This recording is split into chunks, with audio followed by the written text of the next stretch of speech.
Hey everybody, this is Scott, and I hope this devotional finds you having a wonderful day today. I want to start out with, as I do every week, just a quick reminder of what we covered last week. If you remember, it was Jesus telling what was the greatest commandment, and he actually gave two. It's love the Lord your God with all your heart, soul, and mind, and love your neighbor as yourself. And as always, I just challenge you, how did you do with this last week? Did you do anything intentional to love the Lord our God? And did you do anything intentional to love your neighbor? That could be a family member, it could be a true neighbor, it could be somebody else that you came across. Did you do either of those things this week? If not, I challenge you to start today and do something different. I heard a saying this week that really hit home with me. It says, every day could be your best day. Every day could be your worst day, and every day could be your last day. Think about that. We have some ability to affect the first two. We can certainly, with a positive attitude, can certainly choose to have our best day, can go out and make a true difference. We can also, with a negative attitude, choose to have our worst day, be a grump, be depressed, and be a negative effect on everybody around us. The challenge with the third one is we never know when the last day is going to be. And it could be for some of us today, it could be 30 years from now. The challenge is we don't know when that day is. And therefore, it puts the challenge before us. When are we going to do something different? There's no day better to start than today. So I just challenge you to do that. Now, this week's devotional is going to be on where do we get our standards or moral compass from. Near my house is a street called 32nd Street. Many of you are familiar with it because you also live near me. But I realize many of the people who are watching this do not live near us in Phoenix, Arizona. But near my house is a street called 32nd Street, and I'm specifically talking about the stretch that is between Bell Road and Union Hills. Now, recently they've repaved this road. It desperately needed it. Had potholes, and the road was getting pretty bad, as many of the roads around here are. Well, they've repaved it. Now, normally this road has several lanes, both ways, and left turn lanes as well. And it's also a pretty busy street because it's right near a college, so it can get pretty crazy around there. Now, it's been over a week, and they still have not marked the lanes. All they have are some of those metal construction markers that have like the little light on top and the sandbag on the bottom. And the only place they have those is right in the middle. So imagine this big wide street with no lane markers on it, and you get kind of an idea of what I'm talking about. It gets pretty crazy. I've sat there and watched it. People are not sure where the lines are or where they should be. Even though many people have driven the roads a bunch of times without the lines, it can get pretty crazy. And I find that the traffic tends to move now, instead of in a steady directed flow, it's moving more in kind of a blob. And I know this has been one of the busiest streets, and 32nd and Union Hills is one of the busier accident streets that happen. And I know there's been some since then. I don't know if there's more, but it certainly, without the lane markers, can create a problem and create more accidents. And the reason I bring this up, it's made me think of how true this is with us and the people in our life and in our world. Think of all the students right now who are graduating. Kim and I just went by our church, and they had a little drive-by graduation for the graduates from our church last night. And I think of the thousands and thousands and thousands, probably millions across the world, of kids who have just graduated in this last month at some point. And one of the famous lines typically in graduation is, "Now it's your turn to go out and change the world."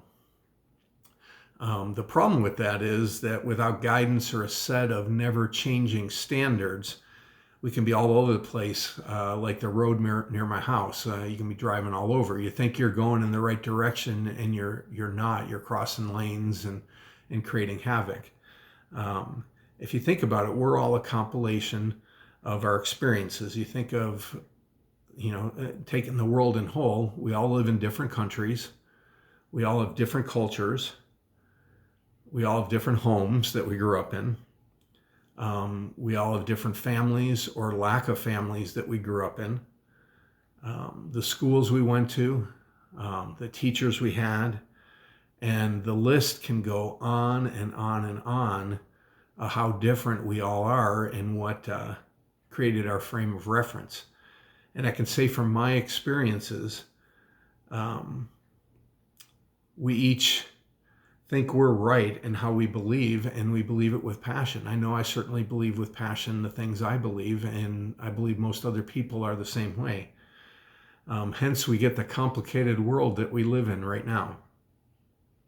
And, looking at the things that are posted on Facebook, the things I see in the news, the things our politicians do, and we've talked about this numerous times, but I often wonder if people really believe the things they say, because to me, many of the things that people say and post on Facebook, I just shake my head and go, how can somebody believe that? And the challenge with Facebook is, I've told you I'm not on there, but most of the people, and I think that's true with everybody, most of the people we know pretty well on Facebook. Now, occasionally you'll agree to be a friend with somebody who's just an acquaintance, but generally it's people we know. And I just look at Facebook and how different I believe from many of the people who are on Facebook, who are friends and acquaintances. And I look at them and I don't think they have agendas necessarily. I just believe that we all believe differently. And without that set standard, we have quite a challenge. And I also believe that for most people, we're probably not going to change their minds. I know it would be very difficult. I'm 59 years old and I've got 59 years worth of experience. It's going to be difficult to change my mind on many things as well. Only God can do that. Most people are going to vote, if you think politics, Republican, Democrat, there's a few people that can be swayed one way or the other. But for the most part, we're entrenched in our beliefs. And only God's going to change our hearts one way or the other, whether it's politics or whatever other topic you bring up. My verse for today is Proverbs 3, 5, and 6.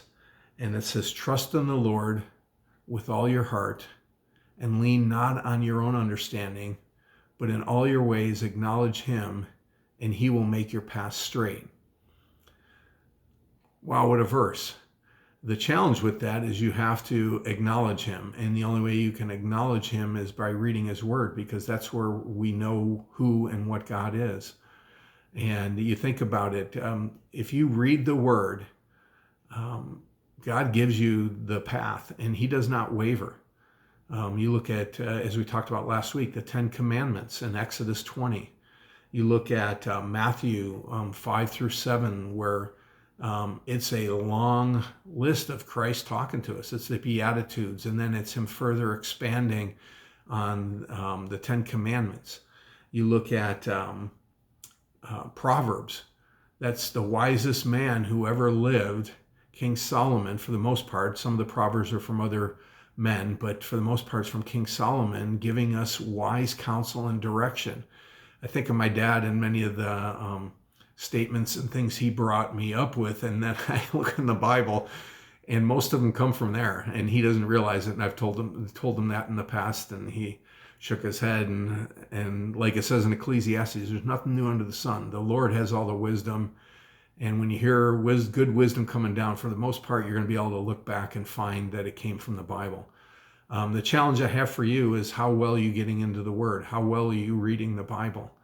I remember sharing my testimony with someone, and they got all upset with me and said, well, I don't believe that. I can't believe that you believe that, and would say those things. And my response back was, have you read the Word?